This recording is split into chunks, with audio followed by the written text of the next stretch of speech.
Okay, so today we're talking about the third trait of writing, which is voice.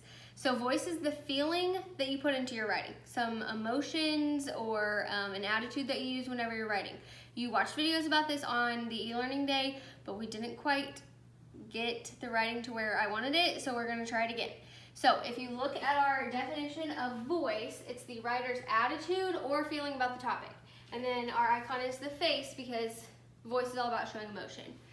So when you're writing, I want you to think about words that you can use specifically, figurative language, punctuation that helps show your feeling.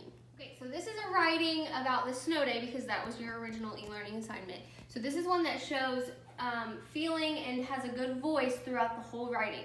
So this specific passage is meant to show anxiety or like nervousness. So I want you to think as I read it, what does the writer do well to show that they're anxious? Beep, beep, beep, I wake up in a panic. So many thoughts racing through my mind. Is my house in flames? Did I forget to unplug the straightener last night? Did the crock pot catch fire? I jump out of bed only to find my alarm clock going off. Shoo, what a relief. I head to the bathroom to jump in the shower. The whole time I am showering, I'm rushing, worried my sister will knock on the door at any moment and demand my time is up and it is her turn. After a remarkably quick shower, I get out and head back to my room to get ready for the day. When I exit the bathroom, however, I am concerned. It is still completely dark in the house. The silence is deafening. Immediately, my panic arises again. Has someone kidnapped my entire family? How can I go on without them? I frantically sprint to my parents' room and bust open the door. I see both of my parents sound asleep in bed. How could they have overslept? We need to leave the house in 20 minutes. I'm going to be late for school and my parents are going to lose their jobs. How could this happen? I wake them, shaking them desperately. They both jump up, concerned that something is wrong. I shout, you overslept, hurry, get up. We're all going to be late. My mother, very agitated, calms me with two little words, snow day. So if you were to look back at this and you're looking for things that show that the writer is anxious, you might say words like concerned or panic. I see lots of questions, which makes me think that I'm thinking to myself a lot. Lots of question marks.